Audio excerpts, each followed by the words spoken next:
As the latest COVID-19 resurgence is expected to peak by the end of the month, health authorities plan to speed up securing more treatments as they maintain the current response system. The Korean peninsula is out of the influence of Typhoon Jongdari, which scattered heavy rain across many parts of the country until early morning. With the U.S. presidential election less than 3 months away, we have the major takeaways from day 2 of the Democratic National Convention, where a roll call nominated Kamala Harris as the party's presidential nominee. It's August 21st, 6 p.m. in Seoul. This is Newscenter. Thank you for joining us. I'm Yoon Jung-min. We begin with the concerning COVID resurgence in the country this summer. The government expects this is part of the endemic process and says it can be managed within the current response system. Choi Soo-hyung takes a closer look. The current COVID-19 surge in South Korea is expected to continue until the end of August. In a Wednesday briefing, the Korea Disease Control and Prevention Agency predicted that this summer's resurgence will peak later this month before decreasing. This summer's COVID-19 surge is expected to peak at the end of August and be similar in scale to last year's. The agency added that the reasons for this COVID-19 surge include the fact that last winter's outbreak was not very severe and the COVID-19 vaccination rate has been relatively low. However, the KDCA also stated that the current management system is sufficient to handle the situation. The current situation should be seen as part of the process of COVID-19 becoming endemic, not as a crisis like the pandemic from 2020 to 2022. According to the agency, the number of COVID-19 inpatients from 220 hospitals nationwide dramatically increased from 226 in the third week of July to 1,366 in the second week of this month. However, the agency emphasized that the cumulative fatality rate from January 2020 to August 2023 was 0.1% and is similar to that of seasonal flu. It has ensured a stable supply of treatments and test kits to protect high-risk groups such as the elderly and in case of a potential uptick in cases. The KDCA has announced that treatments for about 180,000 people will be distributed by the 26th. These supplies are planned to last for high-risk groups until October, after which they'll be provided more steadily through the general healthcare system. Around 3.25 million test kits are expected to be supplied. The Ministry of Health and Welfare recently said that effective vaccines against the current variants will be supplied starting in October, urging people to follow personal hygiene measures. Choi Soo-hyung, Arirang News. Typhoon Jongdari has now dissipated, but did leave some damage in its wake. Ian, he has the latest. Typhoon Jongdari, although described as a relatively weak typhoon, did cause some damage across South Korea. No human casualties have been reported, but severe flooding had trapped people in their cars and homes. The typhoon approached the Korean peninsula on Tuesday before it weakened into a tropical depression at around 9 p.m. the same day, which was earlier than expected by the weather agency. And by 9 a.m. Wednesday morning, the tropical depression had also dissipated, with the transition resulting in significant rainfall. The typhoon and tropical depression have dissipated and the system has fully transformed into a temperate low-pressure system. The aftermath of Typhoon Jongdari has been heavy rainfall, mostly to the central regions of the country. On Wednesday morning, strong rain and winds caused a tree to fall near Silim Station in Seoul, covering a power supply unit and resulting in a power outage that affected approximately 300 nearby homes for about an hour. Overnight, Boryong City in Chungcheongnam-do Province experienced heavy rainfall of 27 millimeters per hour.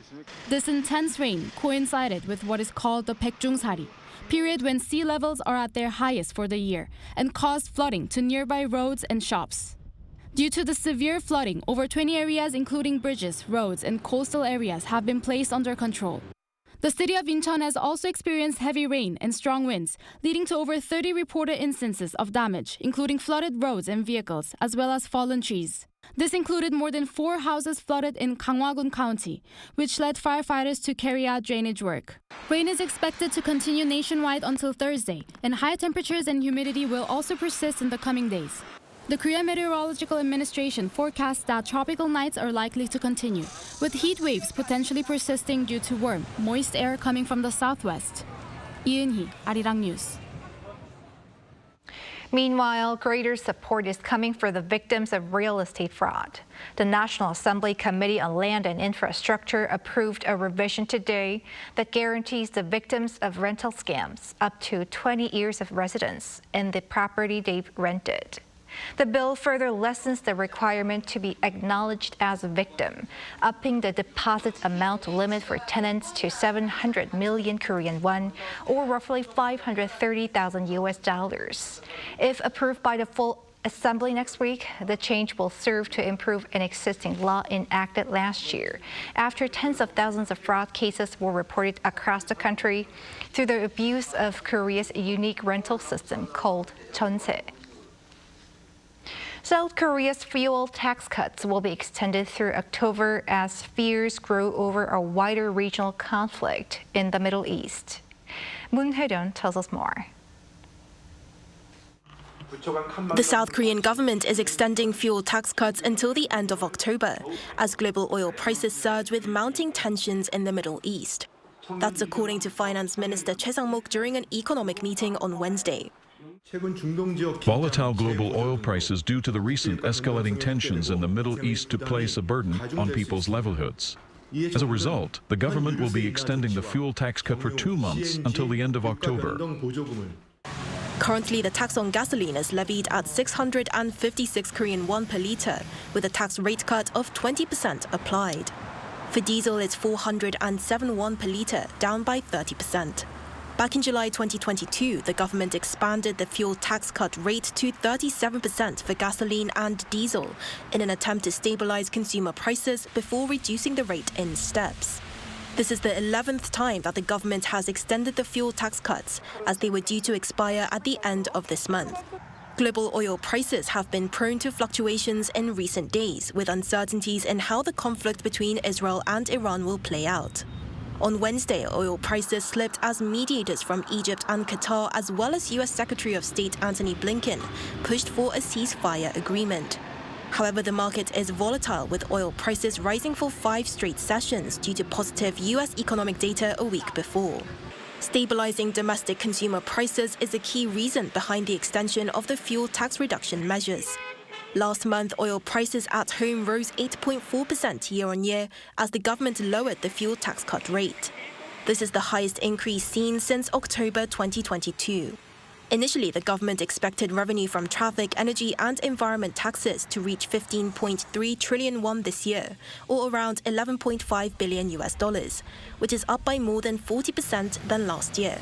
Due to the extension of the oil tax reduction measures, tax revenue could be lower than expected. Moon Hae-ryun, Arirang News. South Korea's exports have increased nearly 20% by mid-August on the back of robust outbound shipments of chips. According to the Korea Customs Service on Wednesday, exports in the first 20 days of August amounted to $33.1 billion US, up by more than 18% on year. Monthly export figures have been rising for 10 consecutive months since last October and are expected to show positive growth this month as well. By items, semiconductor exports rose by over 42%, while outbound shipments of petroleum products rose by over 11%. By country, exports to the EU and the US rose by around 18%, and to China by more than 16%.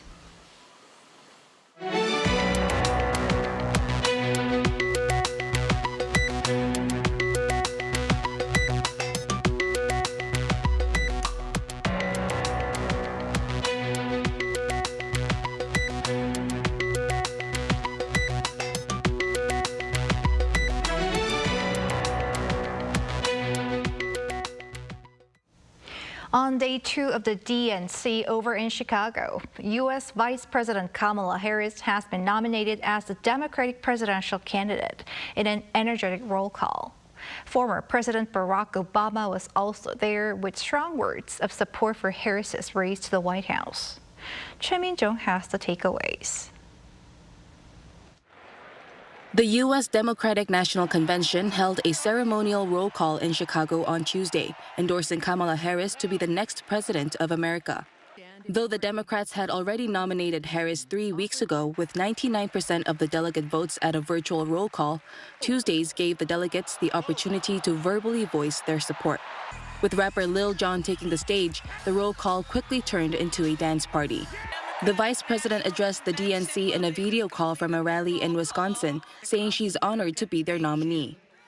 This is a people-powered campaign, and together we will chart a new way forward.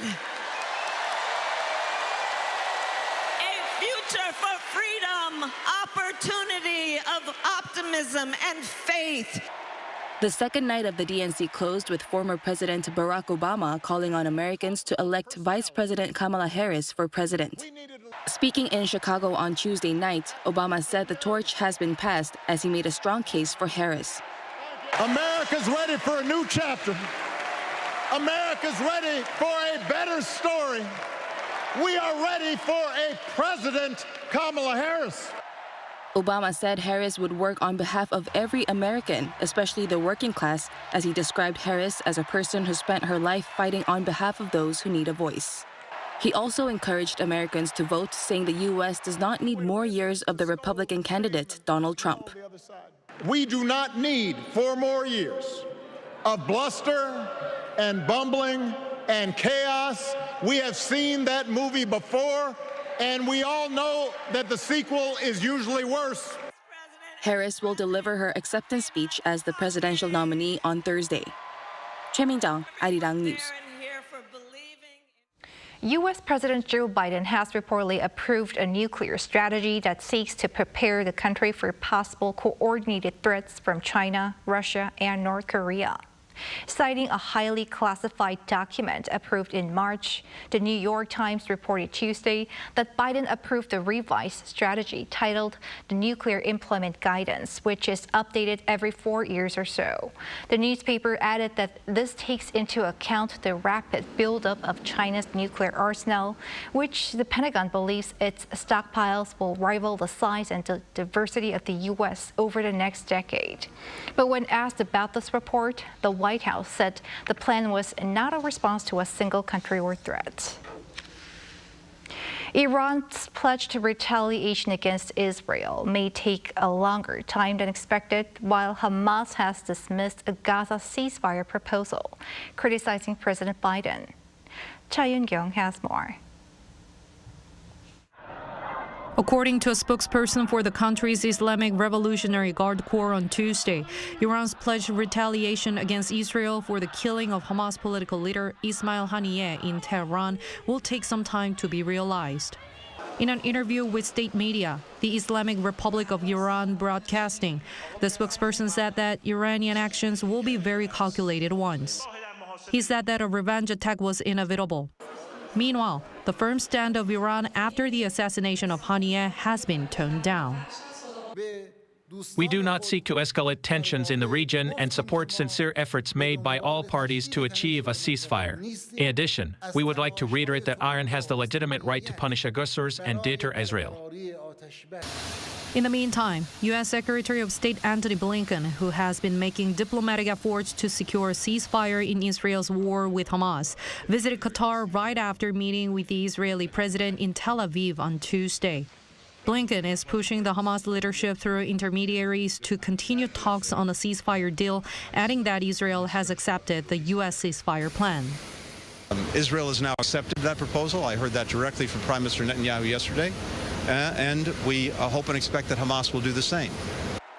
U.S. President Joe Biden is also pressing Hamas, saying at the Democratic National Convention that Hamas was falling back when it comes to the ceasefire deal.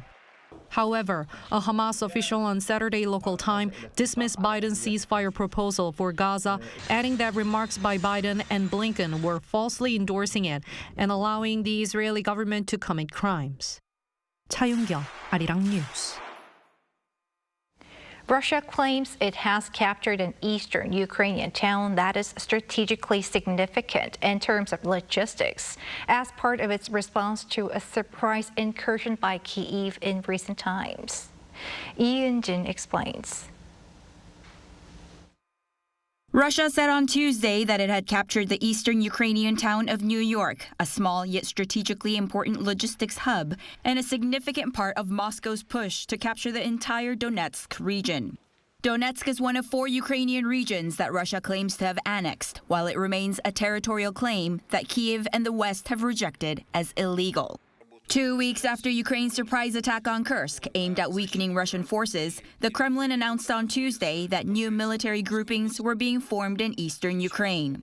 Ukrainian President Volodymyr Zelensky described the situation in the east as difficult, but the country's top commander says forces have pushed to capture 1,263 square kilometers of territory, including 93 settlements. Washington says its policy of not allowing Ukraine to use long-range missiles inside Russia remains unchanged, despite Ukrainian President Volodymyr Zelensky repeatedly seeking permission to use American long-range weapons and British Storm Shadow missiles. While Zelensky continues to reiterate that being able to use long-range weapons would halt the current invasion in Russia, the Biden administration remains concerned about the potential for escalation, adding that the drones currently used by Ukraine have been effective in hitting Russian targets. Washington is also effectively blocking Britain's request to allow Kyiv to use British Storm Shadow missiles, which have a range of up to 250 kilometers, against targets deep inside Russian territory. Jin, Arirang News. In other news, South Korea's main delegation for the Paris 2024 Paralympic Games departed for Paris on Wednesday. 48 athletes and staff members boarded their flight to the French capital from Incheon International Airport. The first group traveled to Paris last Wednesday to participate in a pre-games training camp. In total, the country is sending 83 athletes and 94 staff members to compete in 17 sports, with the goal of winning at least 5 gold medals and ranking among the top 20 in the overall medal standings. The Paris 2024 Paralympics will take place from August 28th to September 8th. Agricultural authorities are hoping the presence of smart technology at livestock farms will encourage a younger, tech-savvy demographic to embrace the trade. Lee Soo-jin explains. You can tell just from the outside that this isn't your typical pig farm.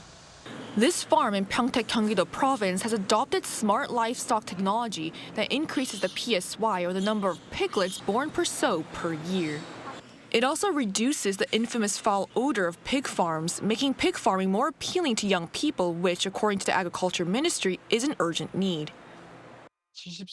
The share of livestock farmers aged 70 and above has reached a record 34.3%. Without younger farmers, the livestock industry could stagnate. And this farm is an example of how smart livestock technology can be used to attract younger farmers. Each morning, the manager checks the temperature and humidity of the farm and adjusts them in this control room, helping pigs, which are especially vulnerable to respiratory diseases, stay healthy. They're also kept well-fed thanks to third-generation livestock technology that makes sure the pigs get the right amount of food. AI-enhanced cameras are used to detect when the feeders are empty, making it possible for them to be refilled automatically. Thanks to these ideal conditions, the PSY here is around 30, compared to the nationwide average of around 24 last year. But the most helpful change smart livestock technology can bring is arguably its role in reducing foul odors.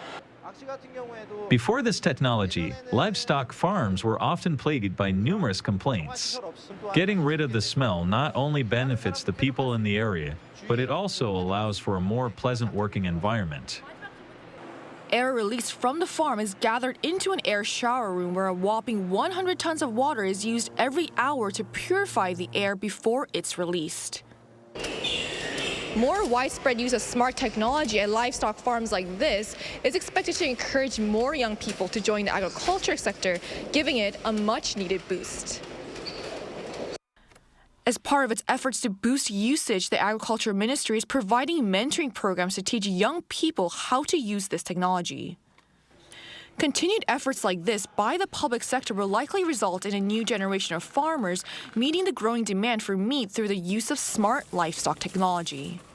이수진, Arirang News. In a bid to better support small auto-related businesses, a number of centers that offer free electromagnetic wave testing are operating. Our Lee Si-hu tells us why these centers and testing are needed. As a driver starts up their car, electromagnetic waves emitted by the vehicle are detected by the antenna, causing the signals on the measurement system to fluctuate rapidly. This phenomenon isn't limited to electric vehicles. Most newly launched cars are equipped with various advanced driver assistance systems, such as lane departure warnings and collision prevention. These advanced systems rely on numerous high-powered electronic components within the vehicle, making it essential to conduct thorough electromagnetic wave tests to prevent potential malfunctions caused by interference. To address this need, central and local governments have established an electromagnetic wave testing facility where companies can conduct comprehensive wave tests free of charge. The facility is constructed from galvanized steel sheets that block electromagnetic waves, resulting in no cell phone reception inside. The facility supports a variety of tests, including interference tests for electromagnetic waves, radar performance assessments, antenna reception evaluations, and provides technical personnel for wave measurement. As electromagnetic wave applications expand across industries, the demand for large-scale testing has grown, leading to an increased utilization of the facility.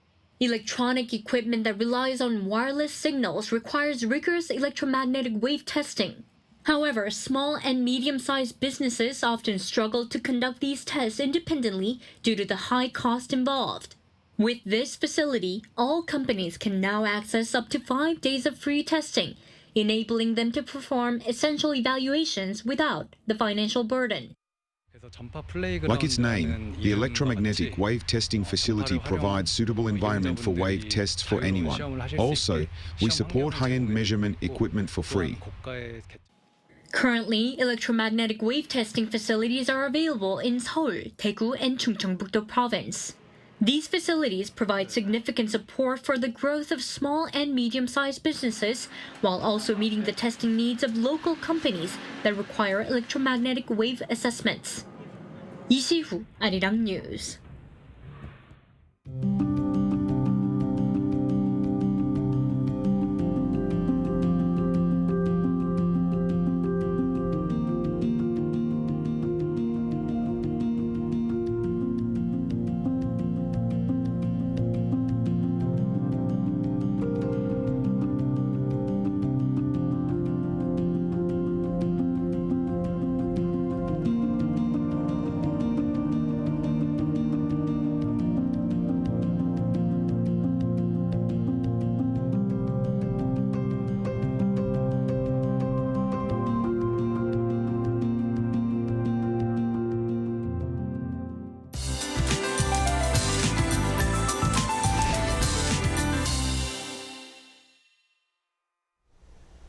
Due to the influence of the rain clouds left by Typhoon Jongdari, it will continue to rain all over the country until tomorrow. In the central parts of the country, there are many places where the heat wave warning has been eased to an advisory due to some heavy rain. However, the humidity is still high, so there is special heat wave warning in most parts of the country. Now you can see that most of the strong rain clouds have escaped to the north. Tomorrow, as low pressure approaches again, it will rain across the country. Starting with the central parts at dawn, it will expand across the country in the morning with up to 60 millimeters expected in the central parts and up to 40 expected in the southern parts of the country. Tomorrow morning, we'll start off at least 26 degrees Celsius all over the country. Highs will move up to 30 in Seoul and Chuncheon, Gyeongju, 36 degrees. Tropical nights and heat waves are expected to continue after the rain stops. That's all for Korea. Here are the weather conditions around the world.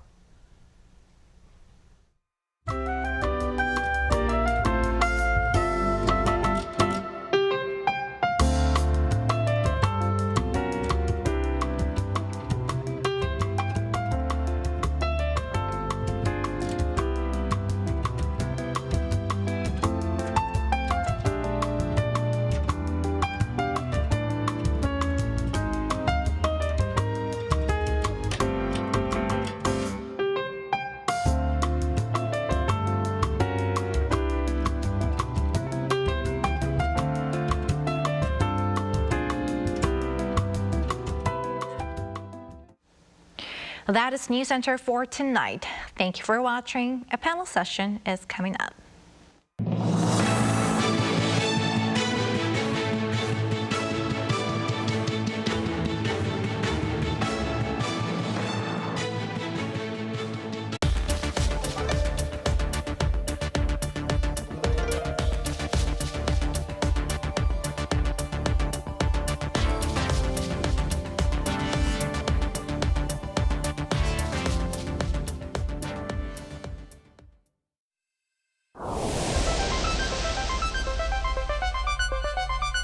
저희가 매일매일 자동차를 타고 일상생활에서도 쉽게 사용을 하는데 그런 자동차에서 타이어는 계속해서 버려지고 있거든요. 전 세계적으로 10억 개 이상 버려지고 있는데 특히 소각 처리될 경우에는 대기오염 물질들이 여러 가지가 나오게 되고 매립됐을 때는 지하수나 토양오염 물질들이 많이 방출되게 됩니다. 저희는 그런 타이어들을 어떻게 잘 처리할지 좀 고민을 했었습니다. 타이어가 가지고 있는 접지력이나 내마모성이 좀 우수하다고 생각을 했고요.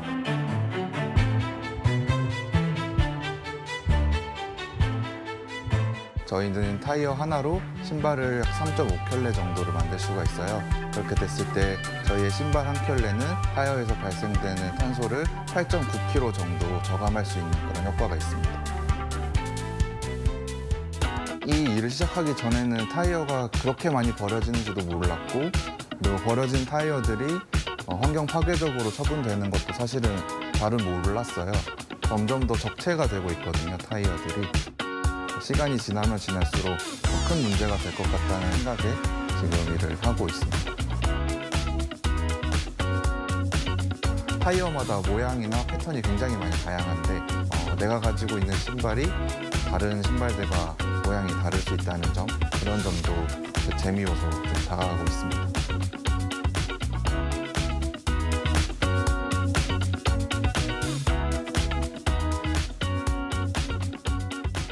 저희도 그런 계기를 보다 많은 분들께 하나 더 제공해 주고자 매일매일 신는 신발을 만들겠다고 한 것도 있어요. 조금 더 주변을 살펴보면은 나 스스로도 조금 더 환경 보호에 참여할 수 있는 일이나 물건들이 더 있지 않을까, 그렇게 찾아보시면 어떨까 싶습니다. 나는 다시 달릴 수 있게 만드는 그리너입니다.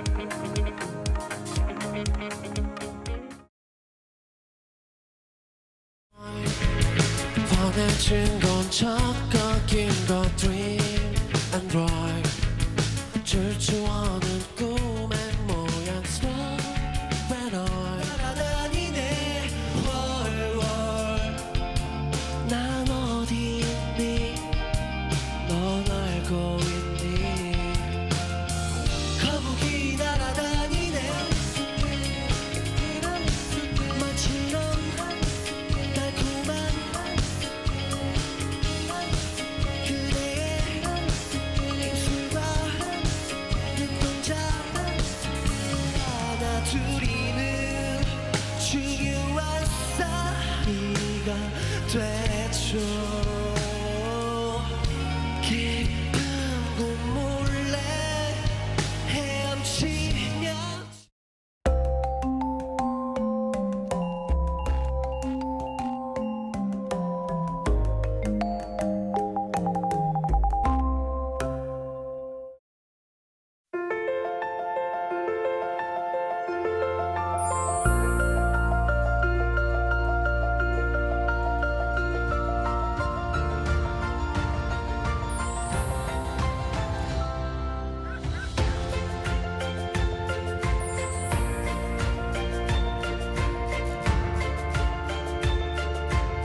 Thanks for tuning in to Within the Frame. I'm Handan in Seoul.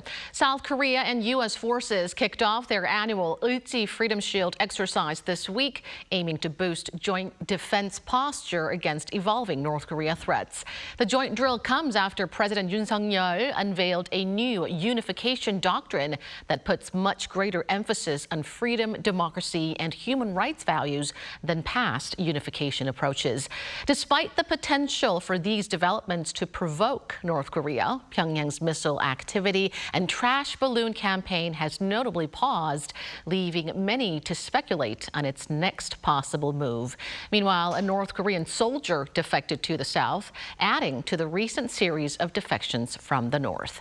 For some expert insights into the latest issues surrounding the two Koreas, Dr. Ko Myung-hyun, Senior Research Fellow at the Institute for National Security Strategy, joins me in the studio. It's always a great pleasure to have you with us. Likewise. For another Voice, NK News correspondent Shreyas Reddy is also here with us tonight. It's been a while. It's great to see you again. Thank you for having me. So Shreyas, let's start off with the North Korean soldier's defection. Yeah. What do we know so far, and what are the implications? Well, so far, the information that we have is limited, which is typical for such cases. When the defection initially happens, the military usually takes perhaps a couple of weeks or so just to investigate with the defector, try and see what their story is before we start getting more details. So far, all we have really from official sources is the confirmation of the defection. But beyond that, we've had some indication from South Korean media indicating that this is a soldier, and a soldier crossed over near Kosong on the east coast of South Korea. And what that means, though, at the moment, we still can't say in isolation, but we do know that this follows another recent defection just 2 weeks ago, also across the border. And it should be noted that a lot of these defections that have been coming over the past couple of years have come in pretty much in a direct crossing from North Korea to South Korea, which historically, most defections used to happen with a rather circuitous route through Southeast Asia and then eventually to South Korea. But we've seen border closures and increasing border restrictions in both North Korea and China have made it increasingly hard for North Koreans to get out. So now it does look like increasingly this is the best mode of escape for defectors who want to get to South Korea. As you mentioned, the soldier's defection came just 12 days after a North Korean civilian escaped to the south. And last November, a North Korean senior diplomat, Lee Yu-gyu, also defected to the south. And Shreyas did briefly touch upon this, but Dr. Go, how do you analyze the recent trends of defections from North Korea, and what insights can we draw from it? Well, there's always a motivation for North Koreans to defect to the south or to China. I mean, anyways, there's always a reason for them to leave the country. I mean, we're talking about structural reasons such as a very oppressive political system, not just in politics, but also now the regime has dialed up the level of oppression by curtailing the access to essentially any use of possession of South cultural products such as movies and dramas and songs, which are apparently very widespread within the North Korean society, criminalizing the possession and then consumption of those products. So there's clearly a motivation for North Koreans to leave, and also there's the opportunity reasons. I think the pandemic, the post-pandemic North Korea is still suffering from economic crisis. So people clearly want to find the new opportunities abroad. But as Shreyas has pointed out, the usual route for escaping North Korea, which is the border region between China and North Korea, is closed down. So, and then the people are taking more risk to come to the south and essentially trying to cross the DMZ, which is heavily militarized and very risky. But I think people are taking more risk because there's clearly more motivation for them to leave. And also I think the antagonism between North and South that are prevalent nowadays is probably another factor that incentivizes the North Korean defectors, because the defectors are probably expect South Korea to receive them, welcome them more positively now that the two Koreas U.S. Are clearly in bad terms. So unlike in previous terms, South Korean administration, which tried to engage North Korea, and there's some risk that the defection would not be accepted by the South. Now that's no longer the case. So I think that really increases the expectation on the part of potential defectors in North Korea to take the chances and trying to defect to South. If we look at the exact numbers, less than 200 North Koreans defected to the South last year, which is a significant drop from the previous years, especially pre-pandemic years. But it seems there is a growing number of high-ranking officials and North Korean elites that are opting to leave North Korea, which, as you pointed out, could be partly because North Koreans are now more motivated to leave North Korea than before. There's already been a number of high-level defections from North Korea, especially among the diplomats. And clearly, diplomats are more better positioned to defect because they're already outside of the country, despite the fact that they're under constant surveillance. If you spend enough time abroad, the chances that they can find opportunities to defect. I think, and also another reason why North Korean diplomats are defecting is because, as reported, North Korean Kim Jong-un regime has undergone a wholesale purge of the North Korea's Ministry of Foreign Affairs. We know that the previous Foreign Minister Lee Young-ho has been purged, and I think, and then also in addition to a number of senior diplomats, and I think that has really demoralized the North Korean diplomatic corps, and this essentially giving the incentives for North Korean diplomats who are still posted abroad to defect while they have the chance. Now, moving on to the U.S. Democratic Party's newly unveiled policy platform, it renewed its commitment to defend South Korea from evolving North Korea threats, but it dropped denuclearization goal of Pyongyang. And we're also getting reports that President Biden has approved new nuclear weapons strategy. What do you make of all this? Perhaps a shift in Washington's North Korea policy? Well, there are lots of different ways of looking at this. One theory that some have suggested is perhaps this is a sign that the Biden administration and effectively Kamala Harris as the Democratic nominee are sort of moving to a new reality where they look at North Korea as essentially already possessing nuclear weapons and saying maybe it's time to start looking at the possibility of arms control. But to be honest, in the last few years, whenever the topic of arms control has been brought up, they have pretty much immediately rejected that option and re-emphasized the need for denuclearization. And to some extent, this was kind of borne out again. Just yesterday, Colin Kahl, a former Pentagon official, came out and said that if Kamala Harris comes to power in the next election, she will continue with the emphasis on denuclearization. Obviously, no absolutes, but perhaps one other explanation could just be that North Korea in itself has perhaps been less of a priority over the last 4 years for the Biden administration.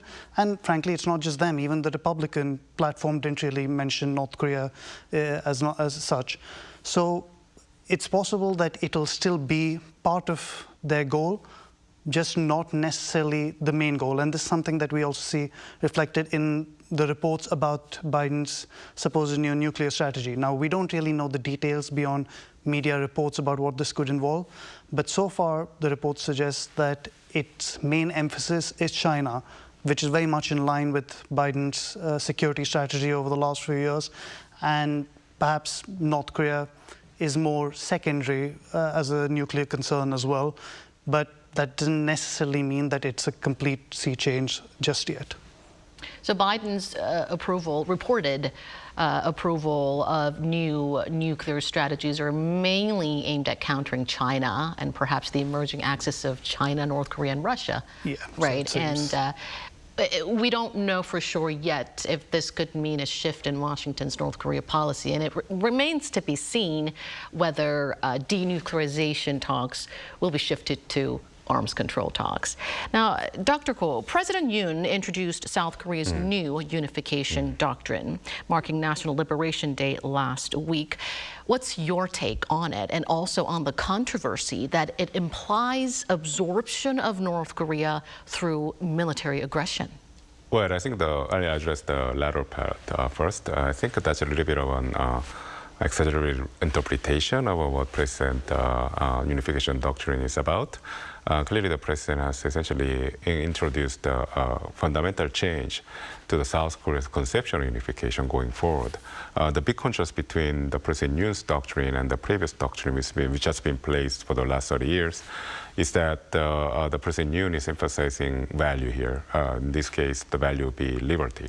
And the reason why he's emphasizing this is because I think it's essentially an acknowledgement that unification is no longer possible between the two Koreas when those two Koreas don't have any overlapping values, politically speaking. So when the previous unification doctrine, which emphasizes the national identity, that the two Koreas are part of the same nation, came about, South Korea had just become democratic, and therefore the gap between North and South, politically speaking, wasn't that big. And also, reflects the optimism of the post-Cold War. There's expectation before that North Korea was on the verge of a transformation, essentially will open up, reform itself, and accept better values such as freedom and so forth, but individual rights especially. But then 30 years since then, we have seen North Korea drifting further away from these liberal values that South Korea has become more of a champion of. So I think President Yoon is trying to highlight the fact that unification at all costs, unification ignores the fundamental flaws in the North Korean regime. It's not worth it. And also, it's not going to be possible because people in South Korea are going to be fundamentally opposed to unifying itself with such a regime. So and also it's against the universal values and norms that are currently in place.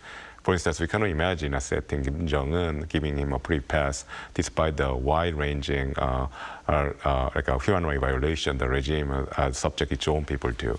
So I think this kind of reality essentially is being reflected in the President Yoon's new doctrine. So it's not unification by absorption, but it's more about waiting for North Korea to accept the universal norms and values before engaging on unification. So in that sense, it's more about synchronizing the two Koreas' own identity that reflects the universal values and norms. And Shreyas, North Korea remains silent to President Yoon's new unification roadmap, which most likely may have raised its eyebrows. What could be some possible reasons? Well, I think perhaps one of the simplest reasons could be maybe they're taking their time to weigh their response. Certainly after President Yoon announced his audacious initiative a couple of years ago, they took a few days, I think it was like 4 or 5 days, which we've already passed that threshold. But then at that point they responded to it. This time, perhaps because it is in many ways an even more ambitious overhaul, much more to deal with, they could be taking their time. But there are other factors as well. Now, inter-Korean ties are particularly fraught since late last year, when the comprehensive military agreement between the two sides was essentially suspended. And at the end of last year, Kim Jong-un took unification off the table, said it is essentially impossible.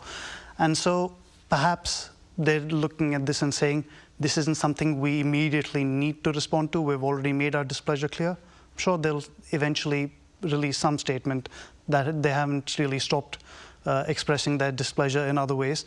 But maybe there could be more concrete ways. For example, for a long time now, we have been waiting to see if and when they amend their constitution and a session of the Supreme People's Assembly, North Korea's rubber-stamp parliament.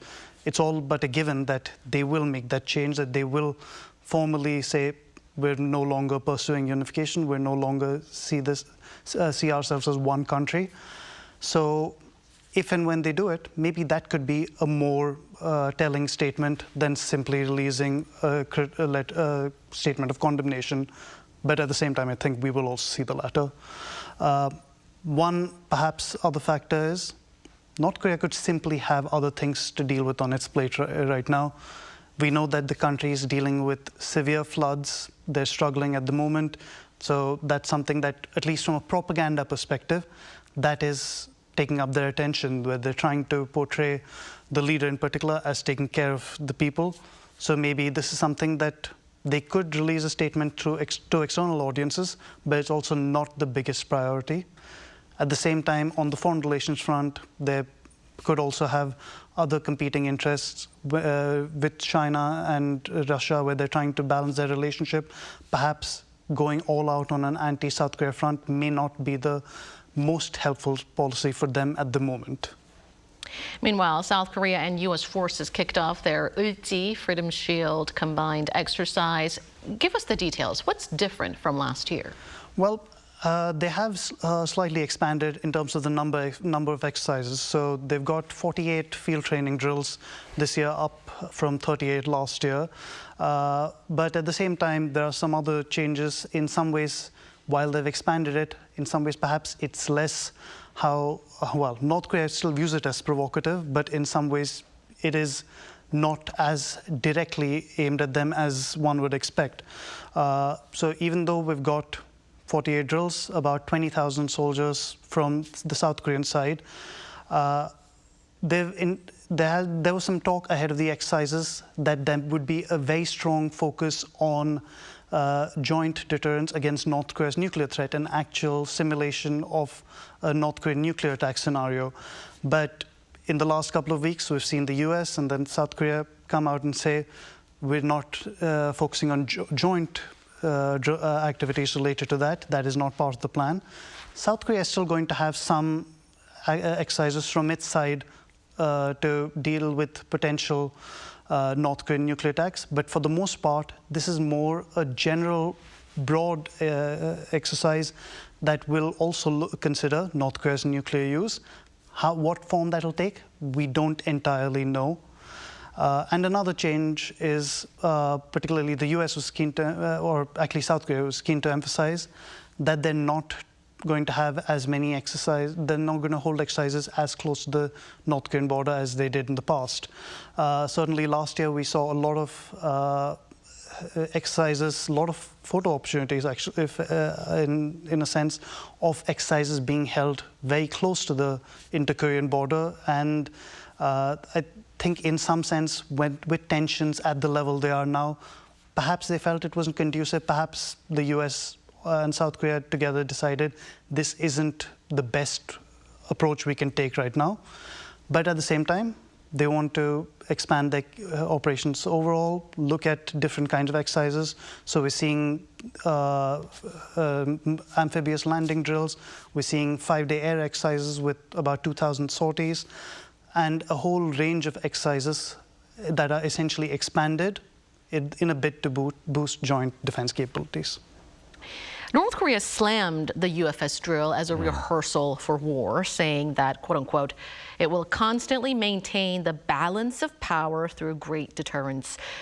Do you expect a military provocation from North Korea in protest? Well, I think North Korea has already mounted its show of force by showcasing a huge number of rocket launchers that are capable of carrying these tactical ballistic missiles, short-range ballistic missiles, which is essentially a message that North Korea, what kind of nuclear doctrine North Korea has in mind, which is going to be a limited nuclear warfare, and also it's going to showcase other types of weapons. But then overall, I think what they're doing right now is that they're the first phase of their messaging, which is show of force. Oftentimes North Korea, so the case in point is North Korea testing a new rocket engine before actually testing by launching them. So I think they are taking similar steps right now. So show of force followed by an actual provocation. So chances are North Korea might carry out the short-range ballistic missiles at the least, but also there's also possible North Korea could carry out larger caliber missile. And this is always the case in North Korea because North Korea can essentially send very multiple level of messages by carrying out weapon testing. But I think something that is being speculated right now is whether North Korea will carry out much anticipated but often proven, not yet realized, the 7th nuclear test.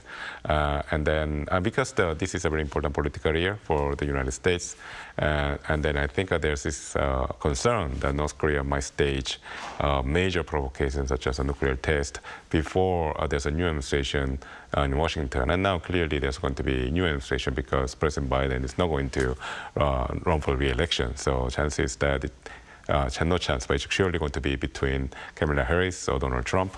So I think this incentivizes the North Koreans to start a negotiation with the United States with a clean slate while perfecting their nuclear technology by carrying out the seventh nuclear test. So I think this is the reason why experts are concerned that this year the chance of North Korea carrying out the much delayed seventh nuclear test is the highest. And our final question for you, Dr. Go. Kim Jong-un has dedicated 10 days to assisting North Korean people affected by the recent massive floods. Now, Shreyas has also pointed out that North Korea has been too busy focusing on relief aids. What could be his motives, though, behind this rare efforts? And also, while we're on the subject, what do we know about North Korean people's public sentiment toward Kim Jong-un leadership and possibly fourth hereditary succession? So I think overall the public mood on the Kim Jong-un regime has been souring ever since the pandemic, anti-pandemic measures that were in place for a very long time. Border closure, and there's very strong quarantine measures within the country, which has exacerbated North Korean people suffering, especially in the economic domain. So there's no doubt that people in North Korea are very sour on the regime right now.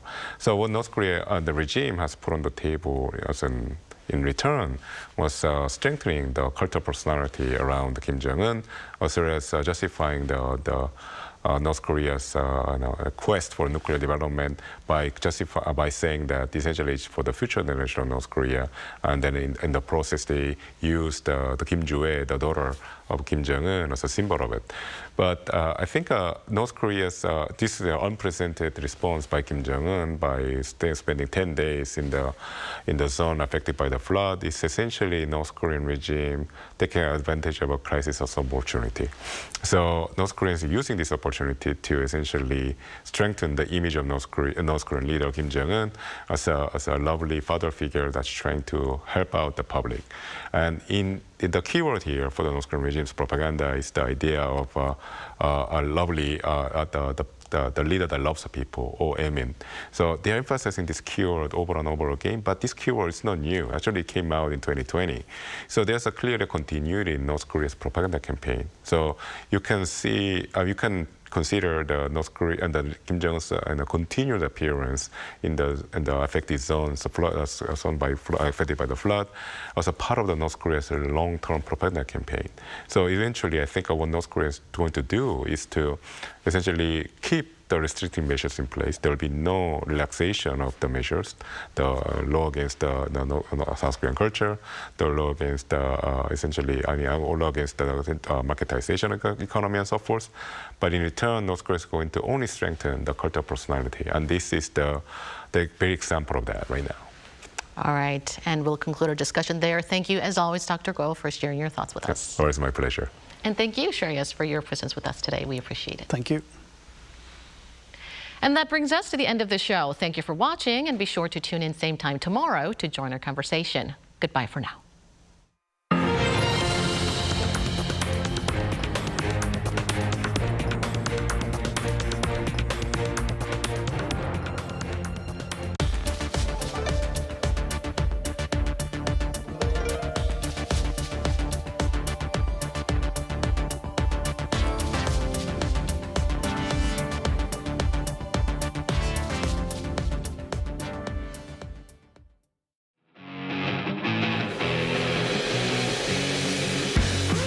There is no greater blessing than to have